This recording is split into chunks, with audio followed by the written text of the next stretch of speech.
और बहुत बड़ा उत्सव अमरावतीपुरी में चल रहा था। गान बजान चल रहा था। सची माता बगल में बैठी थी, उनके कीर्ति का बखान हो रहा था। और उसी समय उनके गुरु बृहस्पति के मन में इच्छा हुई कि मैं भी चल करके इंद्र जो विजय प्राप्त किया है उनको आशीर्वाद दूं और उनके प्रोग्राम में शामिल हो जाऊं। वो तो इंद्र की सुंदर कामना से आ रहे थे और इधर इंद्र ने देखा कि गुरु बृहस्पति उनकी डेवढ़ी पर दिखाई दी। देख करके इंद्र न तो अपने गुरु को प्रणाम किए न तो कोई सम्मान किया। इंद्र ने सोचा अगर मैं गुरु को प्रणाम करता हूं तो मेरा इंसल्ट हो जाएगा, मैं देवताओं का राजा हूं। इस बात को गुरु बृहस्पति समझ गए। गुरु कि इंद्र को अहंकार हो गया है, लेकिन इंद्र को मालूम पड़ेगा तो फिर मुझे खुजवाएगा, इसलिए उनकी डेवढ़ी से अंतर ध्यान हो। जब गुरु बृहस्पति अंतर ध्यान हो गए, इस बात का पता लगा दैत्यों को, और दैत्यों ने अमरावतीपुरी पर आक्रमण करके इंद्र का पूरा राज्य छीन लिया। इंद्र राज विहीन हो गए। इंद्र गए ब्रह्मा के पास। ब्रह्मा ने कहा, इंद्र तुमने अपने गुरु का अपमान किया है। देखिए, एक बार राजा बलि ने अपने गुरु का अपमान किया था, से पराजय का मुख देखना पड़ा। इस बार आपने अपने गुरु का अपमान किया है। गुरु बिन भावनित तरई न कोई, जो बिरंज शंकर सम हुई। ब्रह्मा और शंकर के समान भी व्यक्ति बिना गुरु पद के भवसागर से पार नहीं हो सकते। इसलिए आप गुरु बनाओ। कहते गुरु किसको बनाए? तो कहा आपका एक भतीजा है विश्वरूप, त्वष्टा का पुत्र है विश्वरूप, लेकिन उसकी पत्नी और उसकी माँ जो है विश्वरूप की माँ, त्वष्टा की पत्नी रचना, वो दैत्य कुल की। तो हे इंद्र, हो सकता है कभी विश्वरूप अपने ननिहाल का पक्ष लें, माता की तरफ का, उसमें किसी प्रकार का आपका अहित नहीं होगा, उसे बुरा मत मानिएगा, समझाए। और इधर इंद्र गया विश्वरूप के पास। विश्वरूप ने कहा, देखो चाचा, गुरु पद बनना बहुत अच्छी बात नहीं, ब्रह्मवर्त उपव्य, ब्रह्म पद पर गया हुआ व्यक्ति भी इस कर्म से गिर जाता है। लेकिन आप मेरे चाचा हो तो मैं आपका गुरु पद बनना स्वीकार करूंगा। गुरु बने, हवा करके नारायण कवच का उपदेश किया। नारायण कवच के उपदेश से इंद्र का पूरा राज्य मिल गया। देखिए, नारायण कवच सबसे अमोघ अस्त्र है। जब कोई क्रिया काम नहीं करती तो नारायण कवच काम करता है। कौशिकी गोत्रीय ब्राह्मण थे, इसने नारायण कवच को धारण करके अपना शरीर एक मरुस्थल में त्याग दिया और ऊपर से चित्रकेतु का विमान जा रहा था। नारायण कवच के प्रभाव से चित्रकेतु का विमान खिंचता हुआ चला है। उसने कहा कि हड्डी को ले जाकर के गंगा जी में डाल। तो यह नारायण कवच का प्रभाव। नारायण कवच के प्रभाव से इंद्र का सारा राज्य वापस मिल गया। अब यज्ञ होने लगा। यज्ञ में आहुतियां जब पड़ने लगी तो विश्वरूप सबको आहुति दिला रहे थे। ओम विष्णुवे नमः स्वाहा, ओम नमः शिवाय स्वाहा, ओम ब्रह्मणे नमः स्वाहा। सब देवताओं का नाम लेकर के आहुति डाल रहे थे। और जब देखे कि इंद्र उधर उधर देख रहे हैं तो ओम शुक्राय नमः स्वाहा शुरू हो गया। इस बात को इंद्र ने देखा, ये मेरे गुरु हैं, ये तो मेरे दुश्मनों का बल बढ़ा रहे हैं। तुरंत तलवार उठाए तो विश्वरूप के 3 सिर थे, तीनों सिर को काट दिया। एक सिर से सोमरस का पान करते थे, उसे पपीहा बना। एक सिर से सुरा पान करते थे, उसे गौरैया बना। एक सिर से अन्न खाते थे, उसे तीतर बना और ब्रह्महत्या का पाप लगा। उस ब्रह्महत्या के पाप को 4 लोगों ने स्वीकार किया। पृथ्वी ने ऊसर के रूप में स्वीकार किया। जो ऊसर है ये ब्रह्महत्या है, लेकिन पृथ्वी को आशीर्वाद मिला कि जितनी मिट्टी आप निकालते जाएंगे दिन भर जाएगी। जल फेन और काई के रूप में ब्रह्महत्या को लिया, इसलिए उसको हटा करके पानी पीना चाहिए। तो जल को भी आशीर्वाद मिला, कितना भी जल निकालते जाएंगे जल बढ़ता जाएगा। वृक्ष ने गोद के रूप में ब्रह्महत्या को लिया, कितना भी आप वृक्ष को काटेंगे पनपता जाएगा। और स्त्रियों ने रजो दर्शन के रूप में ब्रह्महत्या को लिया। इंद्र ने अपने गुरु का वध कर दिया। इस बात का पता जब विश्वरूप के पिता त्वष्टा को लगा तो उन्होंने एक यज्ञ प्रारंभ किया इंद्र को मारने के लिए। और उसमें मंत्र जो पढ़ने वाले थे वह था इंद्र सत्तो विवर्धस्व महाशिरम जाय वेद सिंह। इंद्र को मारने वाला व्यक्ति पैदा हुआ। यह तत्पुरुष समास में था, लेकिन ब्राह्मणों ने जो यज्ञ करा रहे थे इस मंत्र को कैसे बोले, इंद्र सत्तो विवर्धस्व महाचिरम जाय वेद। जैसे रोको मत जाने दो, रोको मत जाने दो, इसका अर्थ उल्टा होगा। इंद्र जिसे मारे वो प्रकट। अब उस यज्ञ कुंड से एक भयंकर दैत्य प्रकट हुआ। पैर पृथ्वी पर, सिर आकाश में, दिशा में चारों तरफ हाथ। सब देवता लोग डर करके भगवान विष्णु के पास गए। विष्णु ने कहा, देखो इंद्र, तुम त्वष्टा ऋषि के पास जाओ, उनके दधीचि ऋषि के पास जाओ और उनकी हड्डी मांगो, उसे वज्र बनाओ, उसी से दैत्य का वध हो सकता है। अब इंद्र जाए तो कैसे जाए? एक बार इन त्वष्टा ऋषि के पास गए थे और त्वष्टा ऋषि के पास अश्विनी कुमार आए। अश्विनी कुमारों ने कहा, मुझे वेद का ज्ञान दो। इंद्र ने कहा, दधीचि, अगर तुम अश्विनी कुमार को वेद का ज्ञान दोगे तो मैं तुम्हारा सिर काट दूंगा। अश्विनी कुमार ने कहा, दधीचि, आप जानते हो कि मैं वैद्य हूं, शैल क्रिया का स्पेशलिस्ट हूं, ऑपरेशन विभाग का। तो ऐसा करता हूं कि आपका सिर काट लेता हूं, आपके सिर पर घोड़े का सिर लगा देता हूं, उसी से मुझे ज्ञान देना, और जब इंद्र तुम्हारा सिर काटेगा तो मैं तुम्हारा वाले का सिर लगा दूंगा। यही हुआ। इसलिए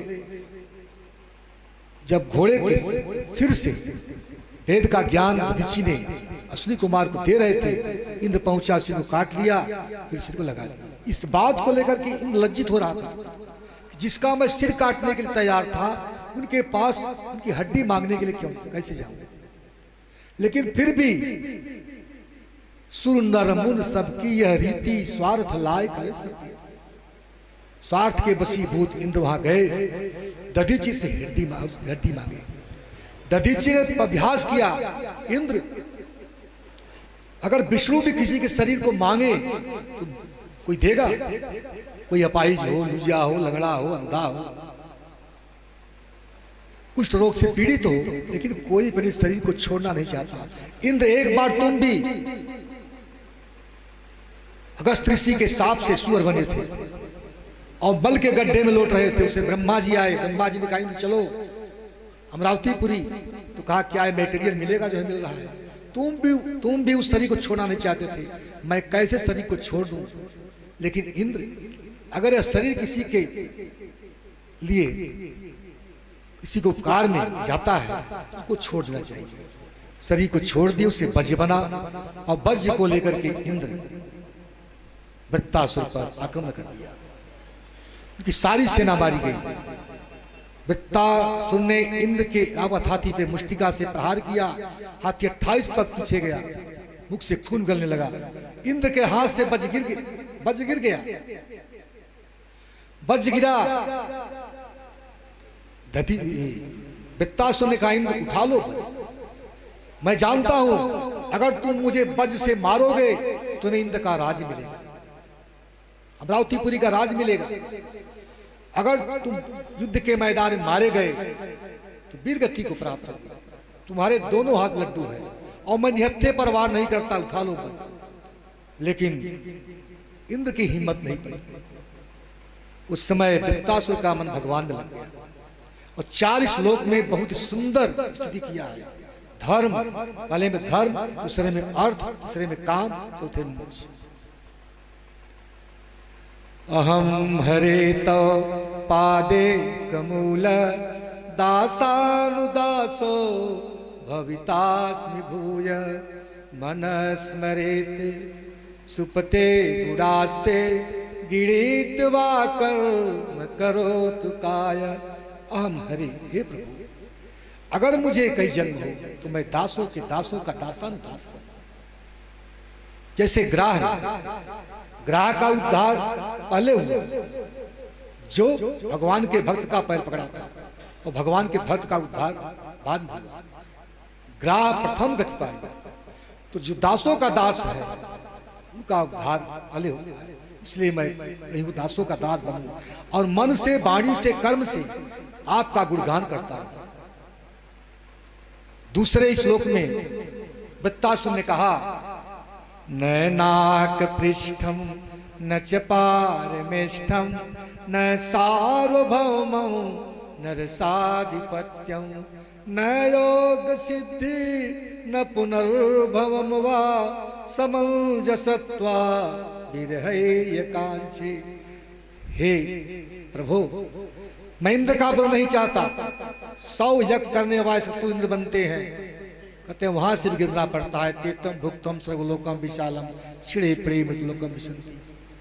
कहते ब्रह्मा का पद, कहते ब्रह्मा 3 ब्रह्मांड का मालिक है, लेकिन यदि ब्रह्मा जब सृष्टि का प्रलय होता है तो ब्रह्मा भी समाप्त हो जाते हैं। पूरे पृथ्वी का एक छत्र साम्राज्य दे रहा हूं, रसातल का पद दे रहा हूं, सुतल वितल आताल पाताल का प्रभु ये भी नहीं चाहिए। 8 प्रकार की सिद्धियां दे रहा हूं, लघुमा अणिमा गर्म्या, छोटा होना, बड़ा होना, आकाश चलना। कहा प्रभु जब तक शरीर है तब तक सिद्धि काम देती है, शरीर छोड़ने के बाद सिद्धि भी गायब हो जाती है। फिर कहते हैं न योग सिद्धि न पुनर्भव, आपको मोक्ष देता हूं। कहा प्रभु जैसे कोई चीज है तो उससे हमें क्या मिलता है? आनंद की प्राप्ति होती है, रस मिलता है। जब शरीर नहीं रहेगा तो उससे क्या मतलब? मोक्ष में इससे भगवान का लोक मिल जाना, भगवान के स्वरूप मिल जाना, तो उसमें कोई आनंद नहीं है। इसलिए मुझे मोक्ष नहीं चाहिए। जब भगवान राम हनुमान जी को मोक्ष की बात कहा तो कहा प्रभु अगर देना हो तो जन्म जन्मांतर आपके चरणों में अनुराग बना रहे, लेकिन मुझे तुच्छ मोक्ष नहीं चाहिए। भगवान कपिल भी कहते हैं कि 5 प्रकार की जो मुक्ति होती है दिए जाने पर भी मेरे भक्त ठुकरा देते हैं, नहीं चाहते। इसलिए अगर देना हो तो समंजसत्वा विरह, अपने चरणों में मेरा अनुराग। एक भक्त कहता है मैं भले मल का कीड़ा बन जाऊं ठीक है, लेकिन आपके चरणों में अनुराग है, तो चरणों के अनुराग के अलावा मुझे तुच्छ मुक्ति नहीं चाहिए। भरत ने भी कहा अरथन धर्मन काम रुचि गति न चहूं निर्वाण, जन्म जन्म रति राम पद यह वरदान नया। तीसरे श्लोक में काम को मांग रहा है कि यजात पच्छायु मातरम खगा स्तनयम मथावस्ततरा सुधार्था प्रियम प्रियेव विकृतम विखैला मनोरविंदा छदिदीक्षिता। हे प्रभु जैसे आजाद पक्षी के छोटे छोटे बच्चे हैं जिनके अभी पंख नहीं उगे हैं, आजाद पक्षी इव मातरम खगा वो अपने मां के लिए तड़प रहा है, वैसे मैं आपके लिए तड़प रहा हूं। कहते तो स्वाभाविक है, छोटे छोटे बच्चे जो हैं अपने मां के लिए तड़पते रहते हैं। दूसरा उदाहरण दिए स्तनयम यथावस्थतरा क्षुधार्था, जैसे छोटे छोटे बछड़े हैं गाय के अपने मां के स्तनपान के लिए तड़पते हैं, उसी प्रकार मैं तड़प रहा हूं। कहा स्वाभाविक है जब भूख लगेगी तड़पेंगे ही। तीसरा उदाहरण दिए, प्रियम प्रियेण प्रियम प्रियेव वित्तम विकर्णा। जिस प्रकार परदेश में गए हुए पति के लिए पत्नियां तड़पती है। एक पत्नी का पति परदेश चला गया, पत्नी नई शादी हुई थी, अनपढ़ थी। तो जब परदेश पति गए उस समय कहा कि आप कब तक आओगे, तो उन्होंने दीवार पर लकीर खींच दिया कि जब लकीर पूरी हो जाएगी तो मैं परदेश से आ जाऊंगा। तो एक एक लकीर मिटाती गई और जितनी मिटाती गई उतनी व्याकुलता बढ़ती गई। जब एक दो लकीर पड़ी तो और व्याकुल हो गई। तो हे प्रभु, जिस तरह परदेश में गए हुए पति के लिए पत्नियां व्याकुल होती, उसी तरह मैं व्याकुल हो रहा हूं। चौथे में मोक्ष को मांगा। तो ममोत्मयि श्लोक जनेषु सख्यम संसार चक्रे भ्रमते स्वकर्म भी तन्मायात्मा जदार गे वासक्त चित्त नाथ पूजा। हे प्रभु, इस संसार के चक्र में भ्रमण करते हुए कर्म के बसी मुझ में जन्म लूं। तो तन माया, आपकी जो माया है वह देह में, गेह में, परिवार में यह व्याप्त न हो, यह मुझे बर्बाद। इंद्र को बहुत आश्चर्य। इसके बाद इंद्र और वृत्तासुर में घमासान युद्ध हुआ। इंद्र ने तलवार से उनकी भुजा को काट दिया। वृत्तासुर दौड़ा, इंद्र को वज्र के साथ ही निगल गया। 1 साल तक इंद्र वृत्तासुर के पेट में थे और वज्र से काटते काटते जब बाहर आए तब वृत्तासुर का उद्धार हो गया, भगवान के परम धाम को प्राप्त किया। कहीं वृत्तासुर था कौन? कहीं एक बार इन्होंने पार्वती का अपमान किया। भगवान भोलेनाथ पार्वती के साथ आलिंगन करके बैठे थे। उनको देख करके कहा, हे श्लोक गुरु साक्षात धर्म वक्ताम शरीरिणाम आस्ते मुख्य सभायाम वे मिथुनो भूय भार्या। अरे जगत गुरु है, ये कामी की तरह अपनी पत्नी के साथ आलिंगन करके बैठे हुए, धिक्कार है। पार्वती ने इस बात को सुना तो कहा, अतः पापी यसिंजोनि मासुरी याई दुर्मते। अरे दुर्मते, जाओ तुम असुर योनि को प्राप्त हो। साप दे दिए। वही वृत्तासुर। एक बार दिति ने कश्यप से कही, देखिए आप हमेशा देवताओं के पक्ष में थे, इसलिए आप ऐसा करिए कि इंद्र को मारने वाला कोई पुत्र उत्पन्न हो। तो उन्होंने पुंसवन व्रत के बारे में बताया कि तुम पुंसवन व्रत करोगी और नियम से रहोगी तो निश्चित वैसा पुत्र उत्पन्न होगा। और जब पुंसवन व्रत के लिए नियम बताए कि जैसे झूठे मुख सोना नहीं है, सुस्ता के साथ रहना है, भगवान का भजन करना है। एक दिन दिति झूठे मुख सो गई। इंद्र को मालूम पड़ गया, इंद्र उनकी सेवा में था, कब मुझे चांस मिले और उसका फायदा उठा। जब झूठे मुंह सो गई, इंद्र उनके अंदर प्रवेश कर गए। उस पुत्र को 60 टुकड़ा किया, 7 को भी 60 टुकड़ा कर दिया, 49 टुकड़ा हो गया। यही 49 मरुदगण चले, मरुद 49। दिति ने कहा, बेटा सच सच बताओ कैसे हुआ। इंद्र ने सच सच बता दिया। तो कहा कि आप मतलब देवताओं के ये जो 49 मरुदगण है, ये देवताओं के सहयोगी हो गए। महाराज परीक्षित ने पूछा सुखदेव गोस्वामी से, प्रभु ये बताइए कि समः प्रिय सुहृद ब्रह्मण भूतानां भगवान स्वयं इंद्रस्यार्थे कथम दैत्या नवधि विस्मृत। सब कहते हैं भगवान तो समदर्शी है, लेकिन ऐसा क्यों करते हैं कि दैत्यों का वध करते हैं और देवताओं का पक्ष लेते हैं। सुखदेव गोस्वामी ने कहा, साधि पुष्टम महाराज हरेश्चरित अद्भुतम यदि भागवत महात्म्यम, यदि भागवत महात्म्य भगवत भक्तिवर्धनम। हे परीक्षित, आप साधु हो जो भगवान के अद्भुत चरित्र के बारे में पूछा। यह जो है ये भक्ति का वर्णन करने वाला है। देखो अब यहां पर नारद और युधिष्ठिर का संवाद कर रहे हैं। द्वितीय वस्तुतः भेद बुद्धि है। भेद बुद्धि से हृदयाज हृदयाकस्म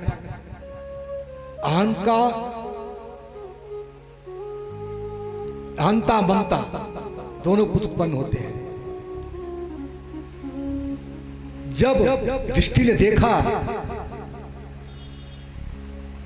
कि शिशुपाल और दंतवक्र का वध होने के बाद योग दुर्लभ गति को प्राप्त किए, उन्होंने कहा, धर्मराज ने प्रार्थना की कि हे नारद जी, मैं प्रहलाद की कथा को विस्तार सुनना चाहता हूं। वो भगवान के महान भक्त थे, फिर भी हिरण्यकशिपु ने उन्हें क्यों मारना चाहा?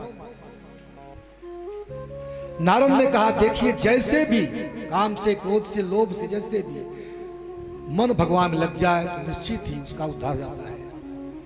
गोप्य कामात् भयात् कंसो द्वैसा दयो निपा संबंधनात् विश्लय स्नेहा दूयम भक्त्या वयम विदु। गोपियों का प्रेम से लगा, कंस का भय से, राजाओं का संबंध से, विष्णु का, जैसे भी हम भगवान में तस्माद के पायन मन कृष्णे निवेशे, जैसे भी भगवान में अपने मन को लगाते हैं, भगवान मन लग जाता है, जैसे भी लग जाए तो निश्चित हमारा कल्याण जाता है। हिरण्याक्ष का जब वध हुआ तो हिरण्यकशिपु ने अपनी माता को बहुत सुंदर उपदेश दिया। ज्ञानी तो था लेकिन अहंकार में भरा हुआ था। उपदेश तो अच्छा दिया, उसका पालन नहीं किया। जैसे शेर अगर एकादशी का व्रत रखे तो ऐसा नहीं कि मांस नहीं खाएगा, मांस खाएगा ही। बने सिंहा मृग मांस भक्षिणो विभुचिता नए तवम चर। वन में अगर सिंह को छोड़ दिया जाए तो घास नहीं चलेगा, मांस ही खाएगा। इसी प्रकार एवं कुलीना व्यवसार भूता न च नीच कर्माणि समाज। इसी प्रकार अगर कुलीन व्यक्ति है तो कभी भी दुष्टता का व्यवहार कर नहीं सकता। हिरण्याक्ष के वध के बाद हिरण्यकशिपु भगवान विष्णु का पक्का दुश्मन हो गया और उन्होंने भगवान विष्णु को मारने के लिए, तपस्या करने के लिए जंगल में चले गए। कयाधु ने पूछा कि महाराज कब तक आप वापस आओगे? बोले बहुत दिन तक, जब मेरी तपस्या पूर्ण हो जाएगी तब मैं आऊंगा। एक तो बलशाली हिरण्यकशिपु था ही, तो देवताओं में हलचल मच गई, अगर ये तपस्या करेगा तो इसका बल और बढ़ जाएगा।